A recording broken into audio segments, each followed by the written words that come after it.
Good morning, good morning. Welcome to the World Sustainable Development Summit 2018. My name is Martin Wright. As some of you may recall, I was director of Forum for the Future here in India.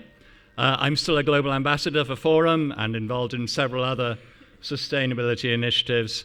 And TERI have very kindly invited me back to anchor proceedings through the summit. Now, this is a huge honor for me. It's also a huge pleasure because it gives me the chance to hear at first hand some of the tremendous speakers and their stories that we're going to hear over the next few days. We're going to be honored with contributions from several senior government ministers, from some of the leading thinkers and campaigners on sustainability in India, and from over 30 countries around the world, and by a wide range of corporate leaders as well, who are all wrestling with the challenges and the potential of shifting their businesses decisively to sustainability. Now, this is the first working day of the summit, but the official opening, as you know, takes place tomorrow when Prime Minister Modi has kindly agreed to perform the official inauguration. So before we kick off with our first speakers, we have the first few obligatory housekeeping notes. First of all, health and safety. In the hugely unlikely event of a fire or any other incident needing us to evacuate the premises, please go calmly and without any panic to the nearest fire exit. There are 7 of them. You can see them all around the auditorium, highlit in red. There'll also be some fire marshals who will direct you. Throughout proceedings, please ensure your phones are on mute, but please don't turn them off. We want you to be as active as possible on social media. The Twitter tag is Act4Earth. It's there up behind you, so do tweet freely. You can also tweet at me. I'm at Martin Futures, if you so wish. And there's an app. There's always an app. If you search for WSDS 2018, you'll find it. It's got all the agenda, all the details of the agenda, the speakers, and also the details of all the thematic tracks, which will make up most of today's proceedings. So do check on the app, find out which ones you want to go to. It'll detail where they're being held. Right, enough from me for now. I'd now like to invite onto the stage the Director General of TERI, Dr. Ajay Mathur, and also Dr. Ashok Chawla, the Chair of TERI. Please join us.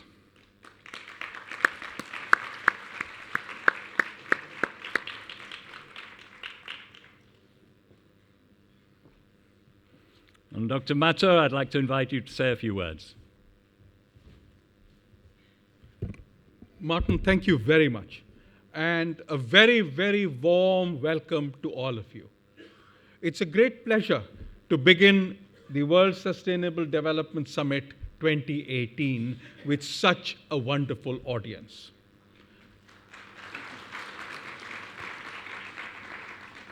At this inaugural session, I'm particularly proud to have with us Ambassador Kamsvag, the Norwegian ambassador. Norway has been one of the strongest supporters of the summit and for a very long time, and we are amazingly glad that he has agreed to share the vision of the control of pollution, particularly due to plastics, at this inaugural session. We are also honored to have Minister Appiagyei from Ghana with us, and we look forward to have her join us at the inaugural ceremony as well. And finally, Professor Sachs, who has been a friend of the summit for many years. You may recall that last year he could not come personally, but in what was almost middle of the night for him in New York, joined us via video. And this year he will share his thoughts on where is it that sustainable development is going. In fact, I think the title of his presentation is The Global Politics of Sustainable Development. We look forward to this great inaugural session, which will set the pace for the summit as a whole. As in previous years, the goal of the summit is to bring together people to share their experiences, on how to enhance the lives and livelihoods of people, while at the same time making sure that the input resource efficiency increases, whether it is water, energy, fertilizers, and so on. And at the same time also ensure that the waste produced is as little as possible, and as much of the waste is reused as is possible.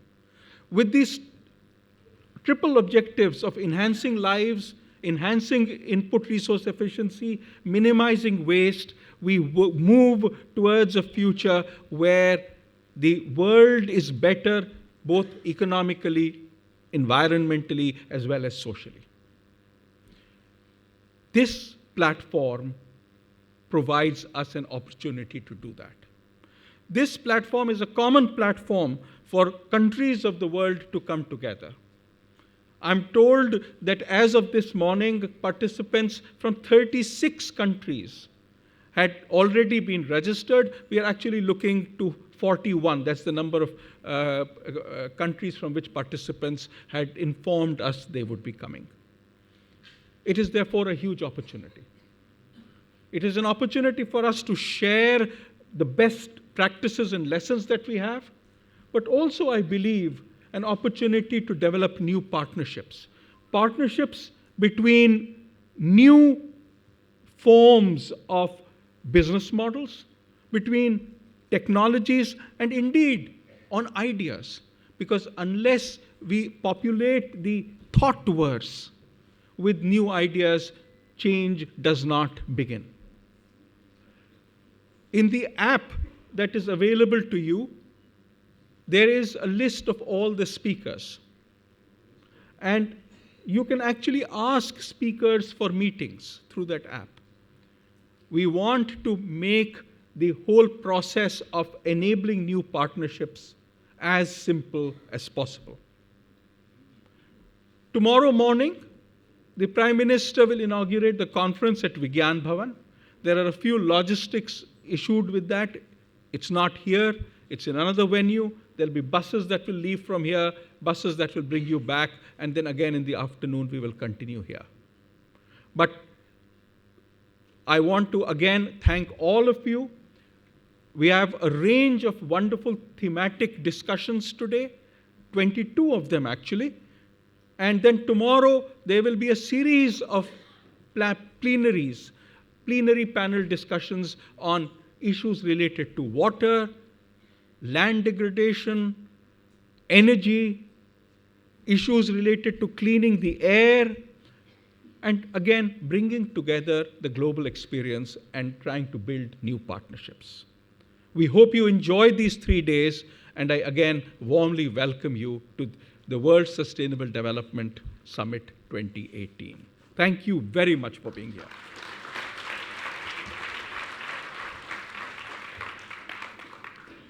Thank you very much, Dr. Mathur. And now we're going to hear some words from Ghana. I was there last year to see some of the really exciting progress underway in solar energy in that country.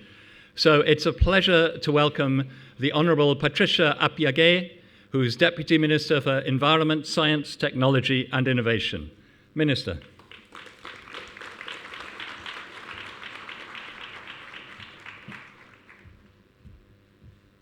Thank you very much. It is my pleasure to be invited to this World Forum. And I must say that at the beginning of the forum, what are we looking for? We are only looking for how to provide efficient systems for everybody to become effective. And if we have to achieve the Sustainable Development Goals, this is the way to go. I have a very simple advice for all of us. At this point in time, we just have to look at going back to the basics. The governments have to ensure that we have the right policies to work with. We are here to encourage each other, and the way to go is advancing our technologies. And therefore, we believe that we cannot progress without looking at emerging technological advancement. And it is therefore my wish that as we meet here today, from all the best practices that will be made available to us, we as individual countries of the globe can chart a path that will see us through the achievement of our development goals. Thank you very much.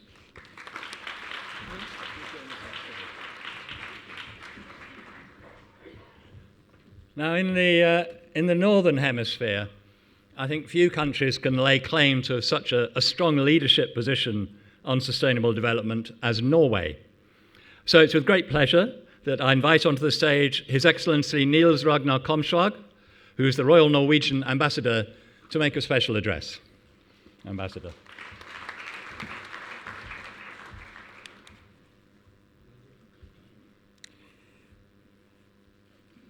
Good morning, distinguished delegates, dignitaries, honorable guests on the dais. It's always a great pleasure to be here at the World Sustainable Development Summit. The world is facing a multitude of environmental problems today, and more than ever, we need to work together to address those challenges. Before Professor Jeffrey Sachs speaks on the global politics of sustainable development, I want to focus your attention on our oceans. As you know, they are in trouble. Last year, a small beaked whale was found dead on the west coast of Norway. Its stomach and intestines was filled with large and small pieces of plastic. Over 30 plastic bags were pulled out of the whale. The images of this plastic whale, as it came to be known, became a symbol of us violating our natural habitat. This led thousands of new volunteers to clean up waste that was littering our beaches and fjords, similar to the inspiring beach cleanup efforts at the Vesuvius beach in Mumbai. However, on one side of several of the plastic bags found inside the whale, there were English writings. As you may be aware, we speak and write Norwegian in Norway. So, the easy conclusion of this, of course, is that these plastic bags had come from somewhere else. The garbage may have traveled the seas for a long time before they were mistaken for food by the beaked whale. This means we need to work together to solve this problem. We need international cooperation to make a difference. The Norwegian government is working to put sustainable use of healthy oceans on the top of the international agenda to move this crucial issue forward. In December, the UN Environment Assembly adopted a vision for zero plastic waste in the oceans based on a Norwegian proposal. We now have an agreement to explore a legally binding instrument and other measures at the international level over the next 18 months. We have also put up nearly $20 million for a program aimed at combating marine litter and microplastics in the oceans in developing countries. Initially, this program will focus on Southeast Asia, which is the region where the problem is most acute. But sadly, there are many more threats to the health of our oceans than plastic litter. And this comes at a time when we must look at the oceans for sustaining an ever-growing population. In Norway, we have lived off the rich deposits of fish along the coast through generations. Fisheries is still the second biggest export industry. In the 19th century, we emerged as the third largest shipping nation of the world. Eventually, the knowledge and competence of the Norwegian maritime industry allowed Norway to take advantage of the resources buried beneath the seabed.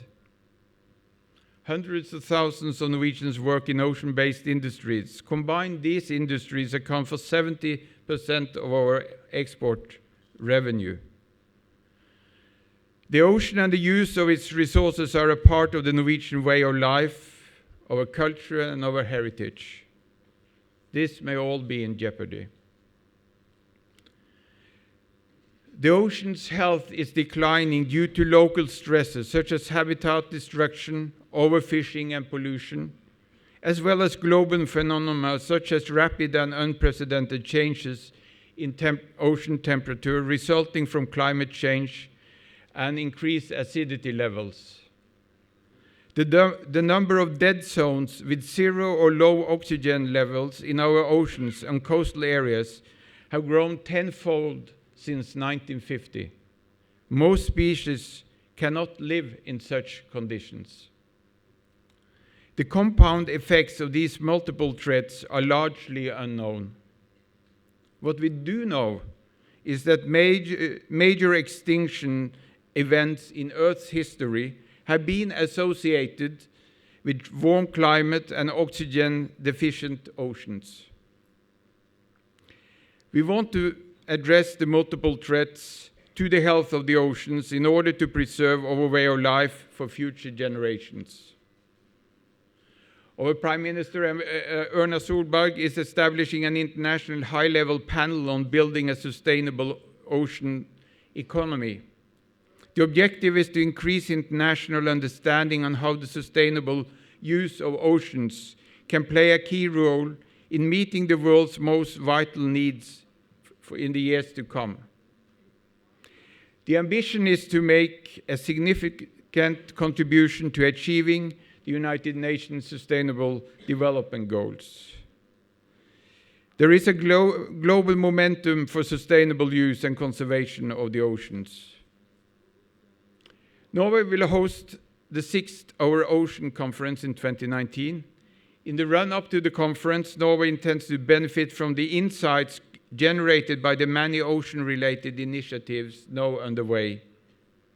Today, we are gathered in New Delhi for the World Sustainable Development Summit to discuss the multitude of environmental problems facing the Earth. We would like to encourage you all, government, research institutions, businesses, and civil society, to join the concerted effort and take action to develop a sustainable ocean economy. Thank you.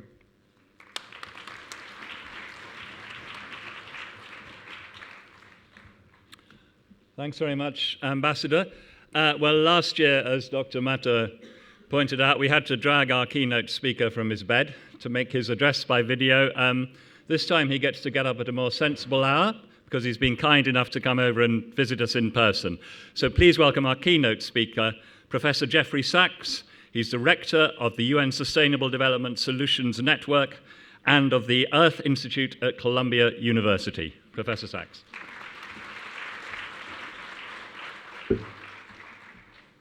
Thank you very much. Just a correction, you didn't have to drag me out of bed, I jumped out of bed. Very, very excited, because I'm always excited to be part of this wonderful conference, which now dates back probably about 20 years, and I think I've been to almost all of these summits. They're very important. India is very important. TERI is very important. You, ladies and gentlemen, are very important because you are all champions of sustainable development. And we need champions because we're not winning this battle. We're really in a very difficult situation.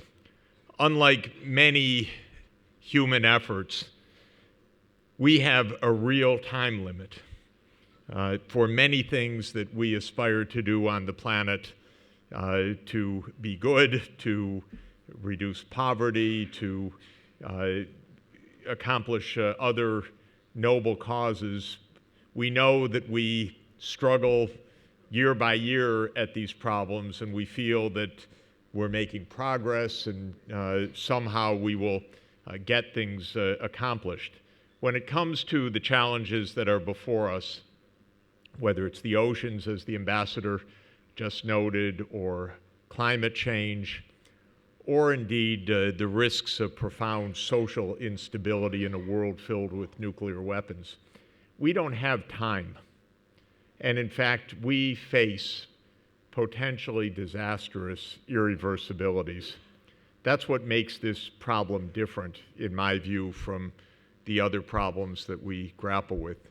We have to actually act, not only wish to act, and we have to do so at a speed which is completely uncharacteristic of our societies and with an extent of global cooperation which is basically unknown in human history. So I don't come with good news. I just come with my usual alarm and hope to spur in our discussion and in you new ways to make breakthroughs in a world that is very unsatisfactory in its leadership. How many leaders do we have under indictment or should be under indictment around the world? How bad is our politics? How much time do we waste in wars and killing each other rather than in working together to solve problems? The answer is, of course, too much. So for me, this is not quite catharsis, but brainstorming. What should we do? So I'll start with our situation today. And I think that the first of the big trends is why it's so important that we're all here, and that is that the world, after 2 centuries, is becoming an Asia-centered world economy again. Throughout most of human history, we only have even rudimentary estimates of this reality over the last 2,000 years, but for 1,800 of 2,000 years, Asia was the center of gravity of the world economy and certainly of the world's population, because between India and China, the 2 giants of the world in population, we have always had close to half of the world's population. Asia's been home to roughly 2/3 of the world's population. And for most of human history, 2/3 of the world's population translated to 2/3 of the world economy as well. It was only with the emergence of industrialization that the, quote, Western world led, if you call it leadership. It's, of course, like Gandhi said when he was asked what did he think about Western civilization, he said it would be a good idea. And Western leadership would have been a good idea as well. But we had 2 centuries where the West was dominant in the world economy, and that's ending now.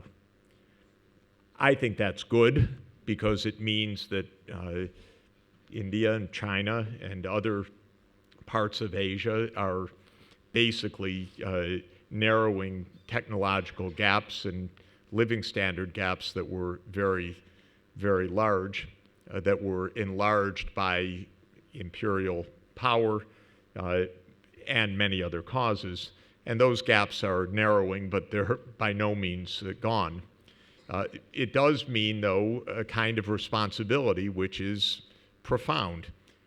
India has to get this right, this question of sustainable development, not only for India, but for the whole world.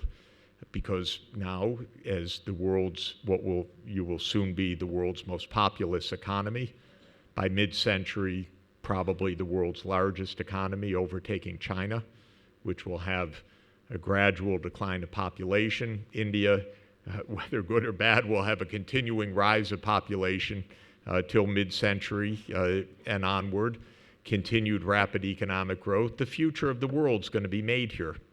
And so if India says, well, we're too poor, we've got too much coal, we can't really take this seriously, you wreck the whole world, not just India. So this is a responsibility that is actually very, very significant and very large. Of course, the same with China. if China is not absolutely responsible now in shifting from a highly polluting, highly coal-intensive economy to a clean economy. It's not just choking on the air in Beijing, it's the future of the climate system. It's not that the US and Europe are footnotes, but they are not the main story anymore. And they are the main story historically. So the US remains the main emitting country historically, and in per capita terms, far and away larger than India, almost 8 times, and roughly twice the per capita of emissions of China. But for the future of the world, China and India absolutely have to get it right. And it's your turn. So this is a big story and a very big deal. Second, of course, is the reason we're here, is that we are hitting catastrophe. In so many environmental dimensions, we can barely keep track. Of course, global warming is one of the two most crucial of these, because global warming changes everything. Not only does it change the climate, it changes the ecology, it changes the biodiversity, it changes the crop productivity, it makes certain places uninhabitable, and it potentially will lead to several meters sea level rise on a scale of a century or two.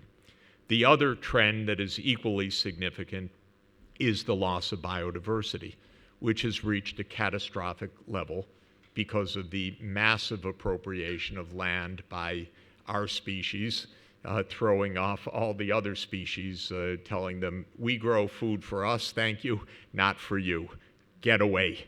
And that's called farming and rangelands, and we've taken over more than half the planet in our land appropriation, and it's having catastrophic effects when you combine the land appropriation, of course, the deforestation and habitat change, with climate change and with chemical pollutants that go along with the land use, and with the water diversion. So these are the two great ecological challenges. But of course, there are many, many other environmental catastrophes underway.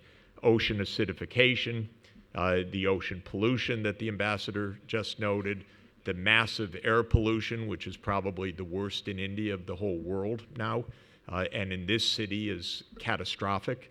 It is not safe to live here. It is not safe to raise children here with this level of pollution. So this isn't a matter of we're too poor to do something about it. You've got to do something about it. You do not want your kids growing up in 15 years of miserable air quality. It's bad for the brains, bad for the lungs, bad for the health, bad for the productivity. So there are many planetary boundaries that we're hitting. And understand this is a scale challenge. India's population since the beginning of the 19th century has gone up 7 times. The estimate is about 200 million people living in India, in present-day borders of India, as of 1820. And now nearly 1.4 billion people, on the way to about 1.7 billion peak. The world population as a whole has increased from 1 billion to 7.6 billion, a nearly 8-fold increase. We're still on a trajectory that is not in control. While most of the world has a diminishing fertility rate, Africa's fertility rate remains extraordinarily high. And Africa, on the current trajectory, is on a path to reach 4 billion people by 2100. I do not recommend it. This would be devastating for Africa's well-being in an era of climate change, water scarcity. Africa's largely dryland. It's got a narrow equatorial band of rainforest, but it's mostly arid and semi-humid, and it will be devastated by climate change if we don't get that under control. But try to put 4 billion people in sub-Saharan Africa sustainably, it cannot be done. And remember that the population of sub-Saharan Africa in 1950 was 179 million people. now 1 billion, on its way to 4 billion. So we have a massive scale problem.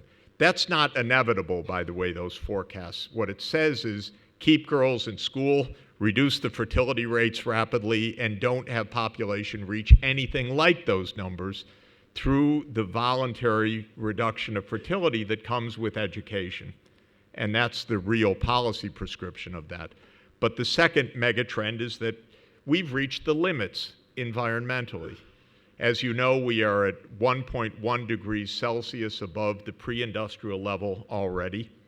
We have, through the momentum of warming, another 0.2 or 0.3 of 1 degree C already built in to the emissions. Because remember, the oceans have not yet warmed to the level of greenhouse gases. We still have a net energy imbalance. We're still warming the planet. It takes a long time to heat up the world's bathtub. So we still have some built-in warming, even if we didn't emit anything more. And of course, we're still emitting 40 billion tons of CO2 per year. So we're on a trajectory that is still out of control.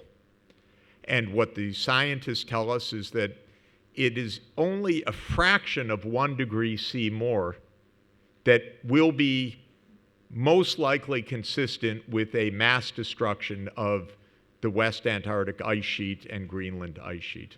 And the reason the scientists know that is that the last time Earth was a little bit warmer than now, less than 1 degree, was the previous interglacial period called the Eemian, 115,000 years ago. And the sea level, without doubt, was 8 meters higher than now. You can just go around beaches in the world and see from the stratigraphy where the sea level was in the last interglacial. 8 meters high, higher than now, which really annoys me because I live on a small island economy called Manhattan, and it would be underwater, and I don't have a boat. We're going to destroy so much of the world's habitable areas the way we're going right now.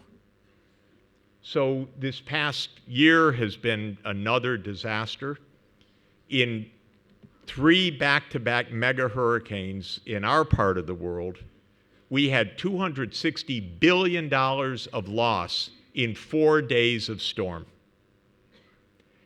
And in Puerto Rico, the U.S. is so incompetent these days, and so uncaring, by the way, which it is, that we can't even turn the electricity back on months after this storm, because this is a colony of the United States, and imperial powers don't treat their colonies very nicely. And so Puerto Rico, they don't have electricity. What difference does it make? And so we're months afterwards. The emergency relief has been pulled out, and they have blackouts. They just had, San Juan had a blackout a couple of days ago. They still have 1/3 of the population without any electricity since the storm itself in September. And of course, we had $18 billion of forest fire loss from the drought that hit California. I don't want to complain about the U.S. Damages because every part of the world's experiencing them. I'm saying that even the rich countries are so vulnerable to this. We had $300 billion of hydrometeorological losses this past year, setting all records. But our dingbat president doesn't get it. It doesn't matter how many times we're hit. And we cannot dignify someone like Trump because people like this have our lives in their hands.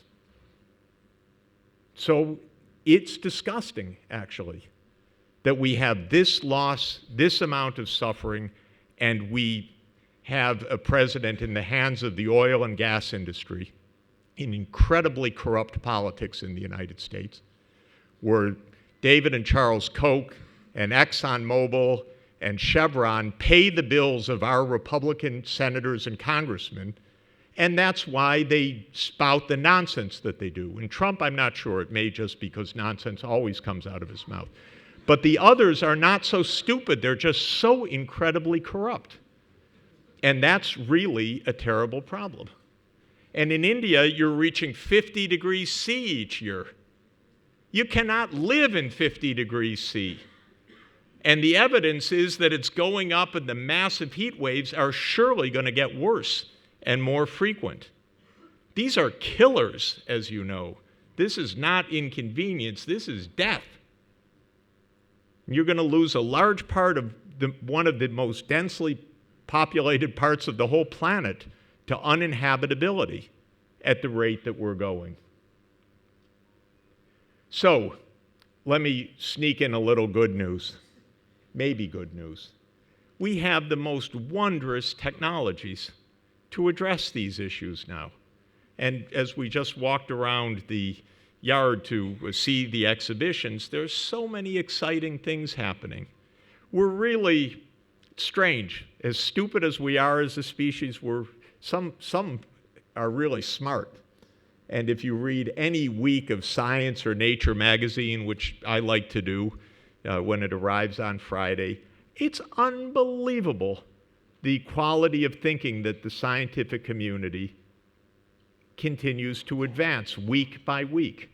So there are real solutions to this.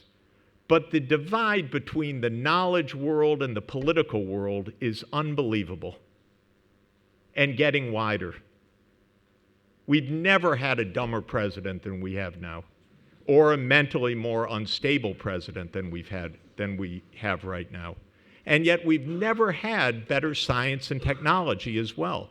And the United States, it's an incredible country, by the way, because we have 3,000 colleges and universities, and you go to any of them, and I travel to these campuses all the time, places I've never even heard of before I arrive.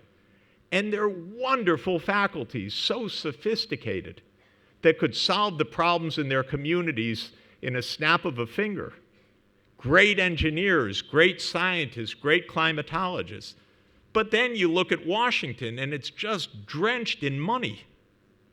Corrupt money, I mean. Because our campaigns are $7-8 billion right now.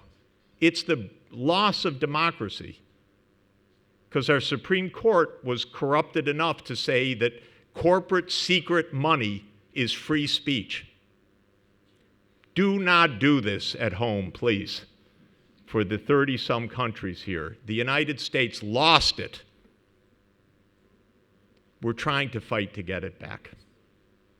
But the information revolution allows, with the advances of connectivity, with the advances of computation power, with the quantum computers likely to be coming soon, with the nanotechnologies, and we just saw bio-nanotechnologies outside for advanced agronomy.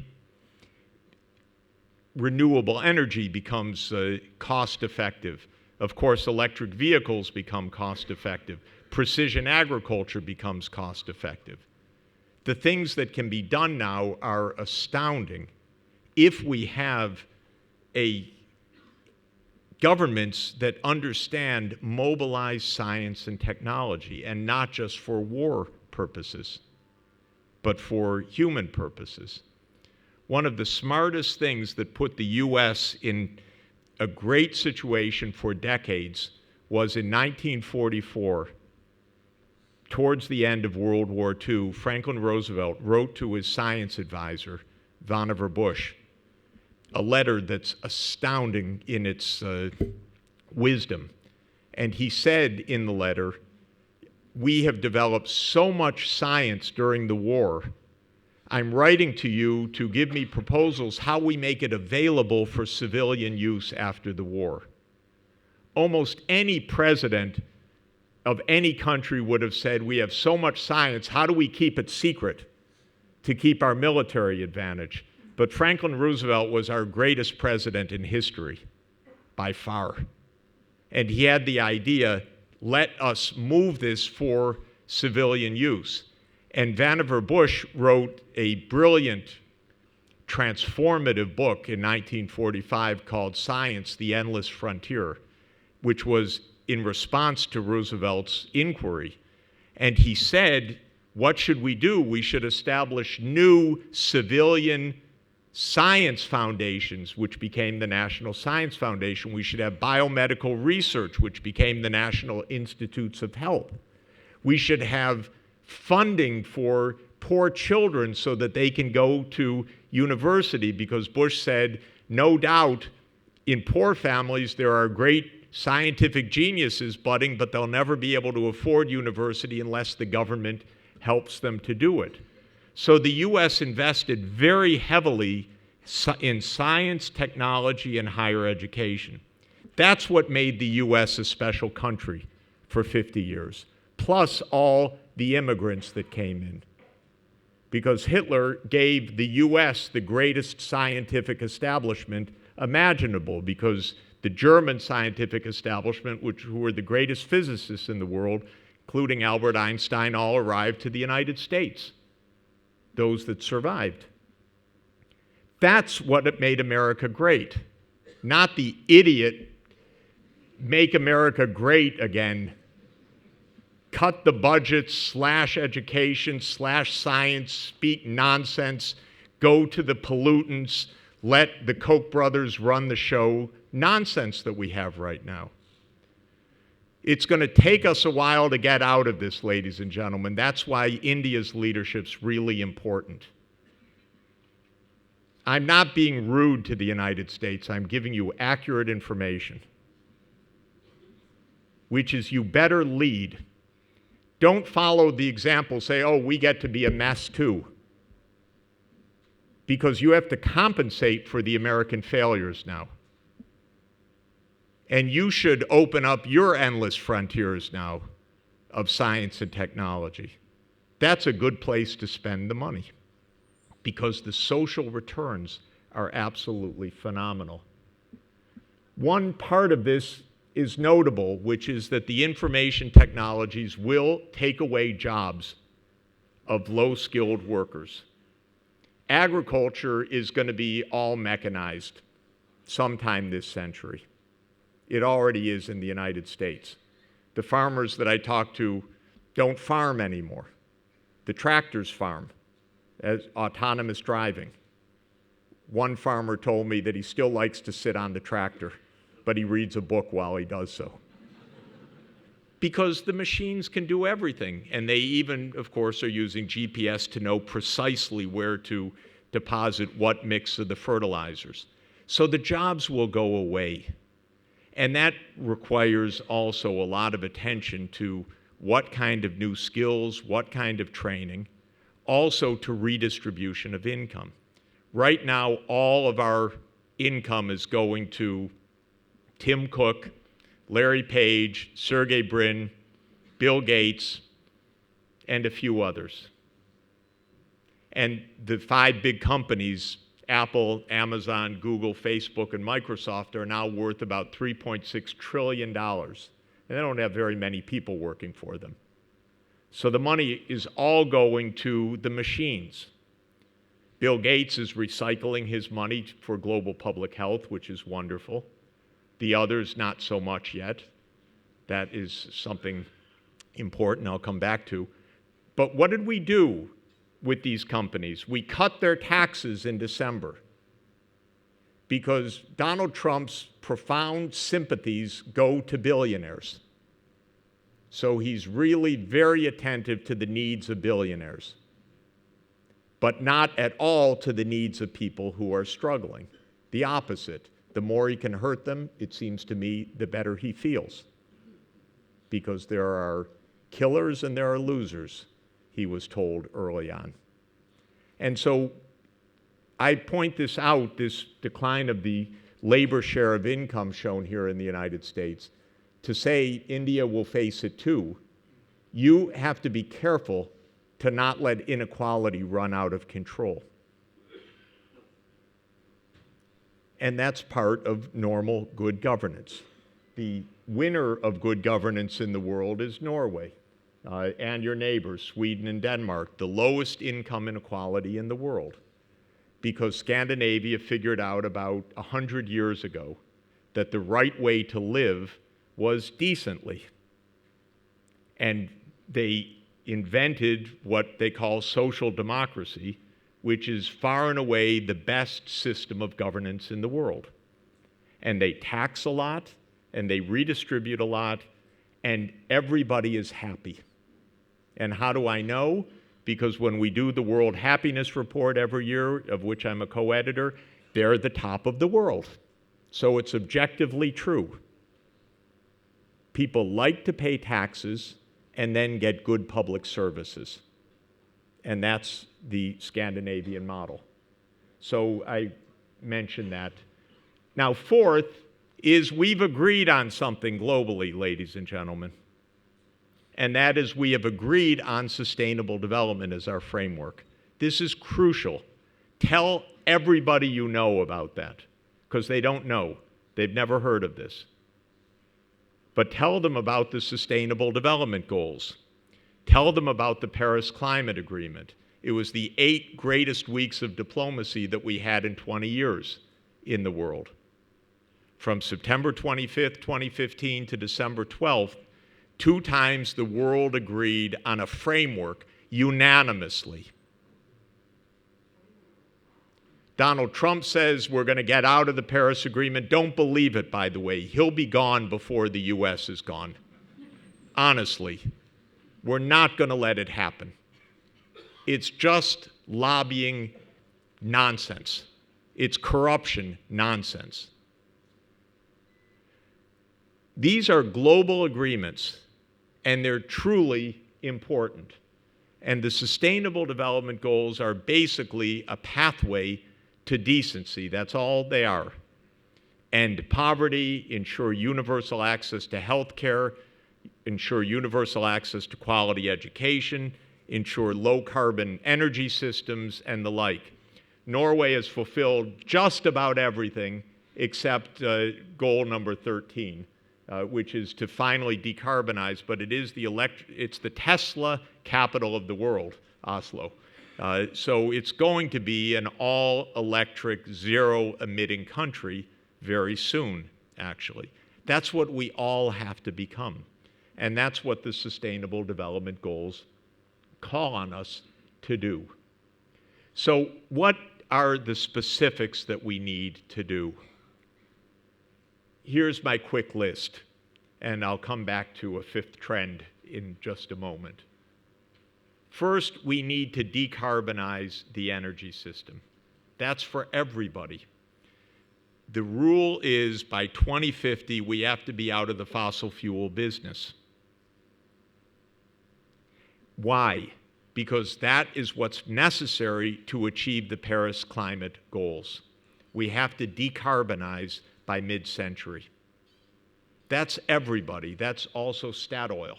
That is ExxonMobil. That's Chevron. That is Saudi Aramco.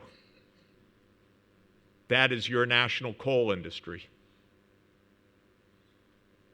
That is all of the internal combustion engine vehicles.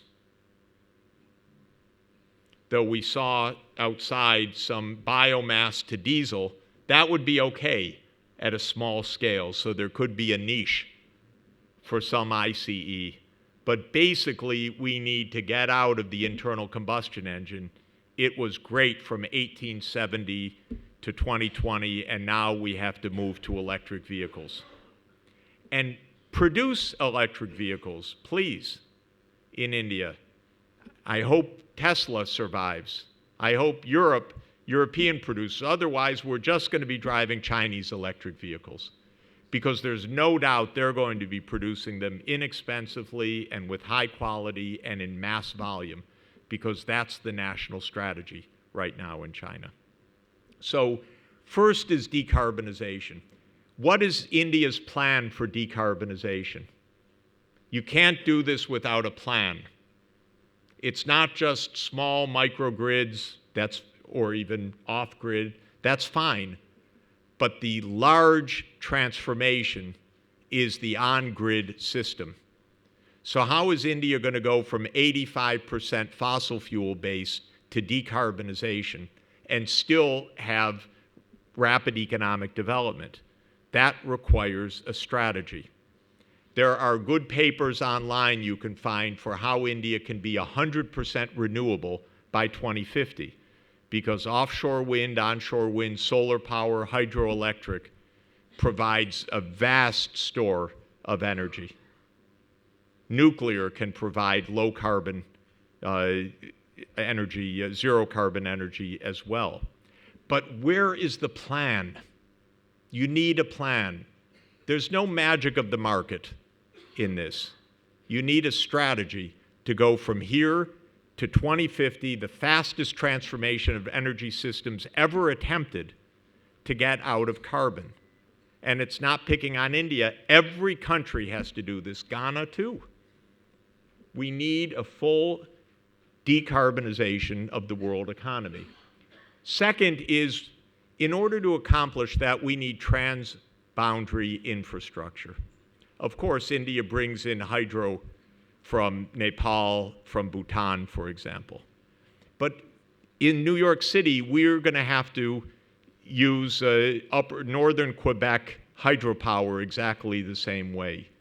And instead of building a wall on the Mexican border, we should be building transmission lines from high-quality solar energy in Sonora State to the population centers of the southwest of the United States. It's a no-brainer.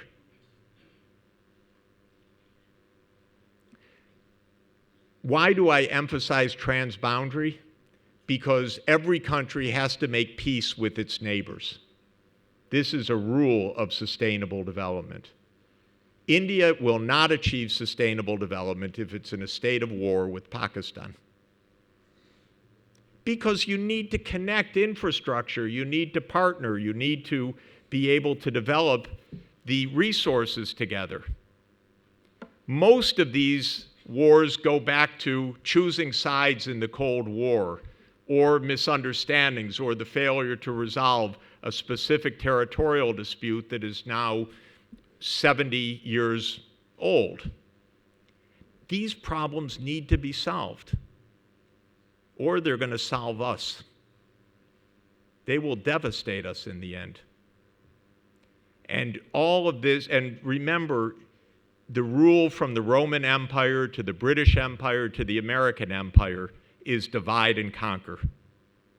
And so the American Empire's pushing at every division everywhere. It wants to take a side. We're against Iran. We're for Saudi. You can't even tell the difference. Americans couldn't name one city in these countries.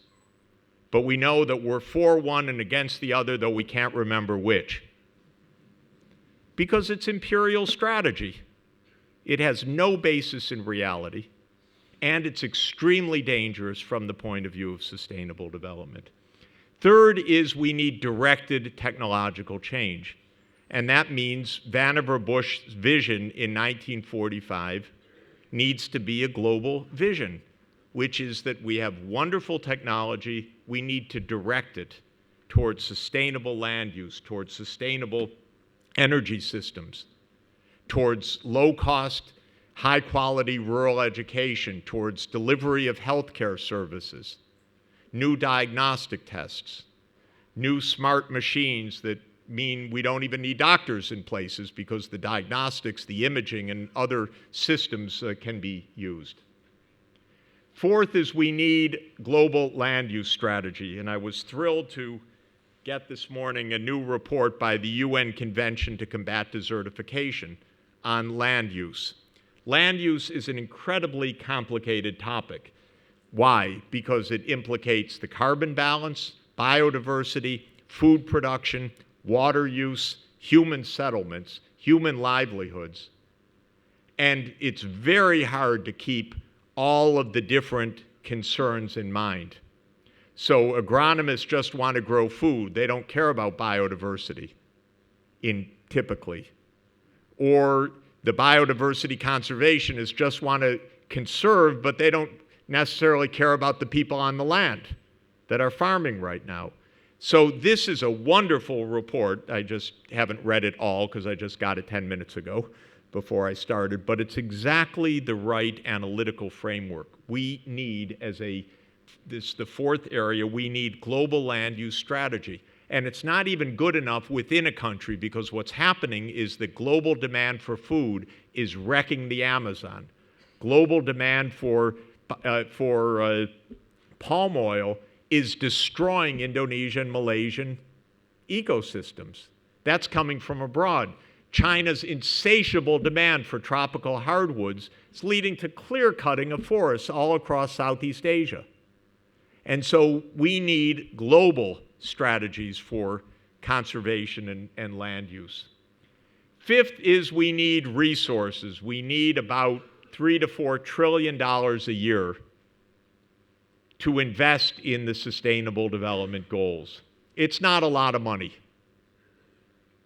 because it's about 3 to 4% of our global output per year. We're so rich that the IMF puts the annual production right now at about $130 trillion annual. So what's 3 to 4 trillion among friends? Not very much. And for development assistance, maybe $300 to $400 billion a year, much less than 1% of world output. So this is all quite normal. And we're spending nearly $2 trillion a year on military. The U.S. wasted, not just wasted, the U.S. spent $5 trillion on the wars in Afghanistan and Syria and Iraq. To do what?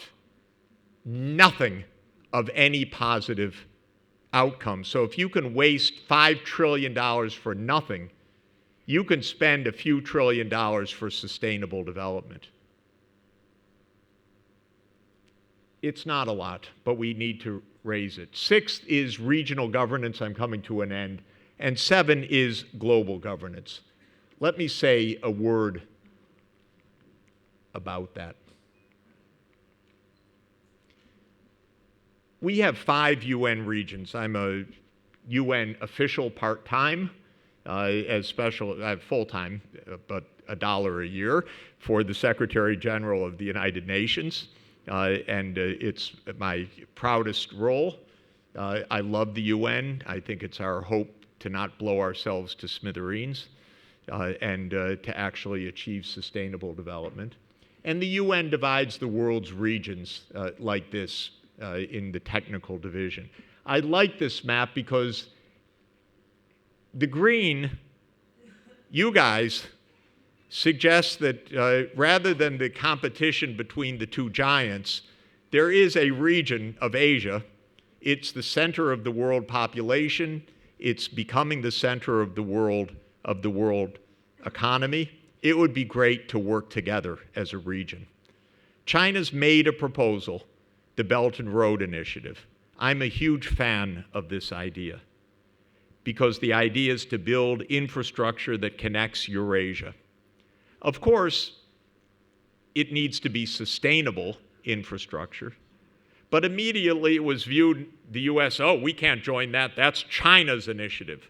And there are many doubts and so forth.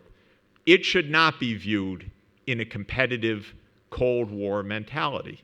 It should be viewed as an opportunity for true regional integration, peace, and sustainable infrastructure.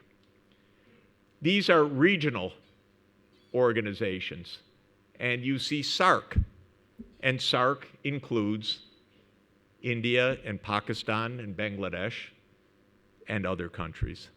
And it would just be wonderful. I know it's a little bit of a dream, but good cooperation in the SAARC neighborhood would make this region so much more productive, so much more dynamic, so much safer, so much more sustainable. So I'm really a big believer in neighborhoods because it's, I tell you as an economist, it's the core logic that you trade with your neighbors, you build infrastructure with your neighbors, you don't, but instead the militarists think about going to war with your neighbors. But that's exactly the mindset that we have to overcome. Final word. I was honored by Secretary General Ban Ki-moon 6 years ago when he asked me to help establish a global network of universities and think tanks of which TERI is one of our profoundly esteemed members, and for which I'm grateful. The idea of Ban Ki-moon was, can you help bring knowledge to bear so that when we're done with the negotiations over the proposed SDGs, because they had just been proposed at that point, we can actually have the knowledge to implement them. We now have about 600 think tanks and universities around the world. We have TERI heading what I hope will become a vibrant chapter for South Asia, one that can bring cooperation across the countries of this region. My idea is that more than ever in human history, we need to use our heads. Of course, we need to use our hearts as well. We need to overcome fear. We need to overcome demagoguery. We need to overcome us versus them mentality, which is very deep-seated in human nature. We have to have the idea that we're all in this together, and we're going to have to use our best brains to find the way forward. Thank you very much.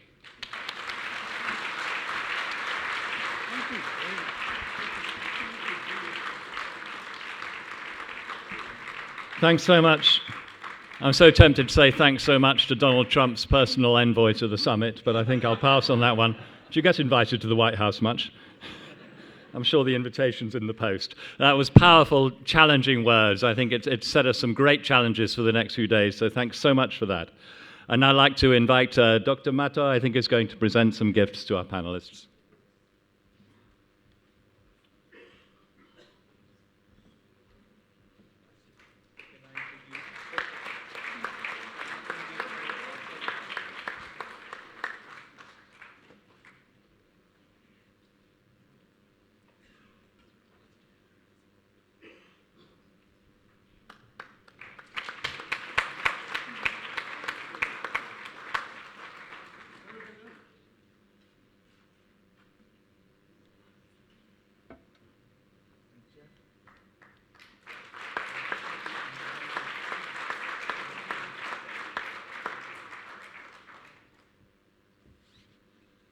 Right, thank you very much indeed to all our panelists.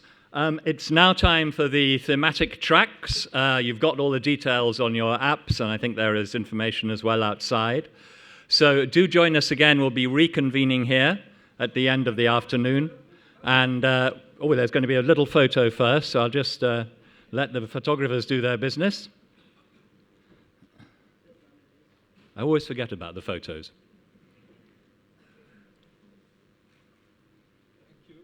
Tremendous. So we'll reconvene here at the end of the afternoon. Meanwhile, enjoy the thematic tracks, and thanks once again to all the panelists.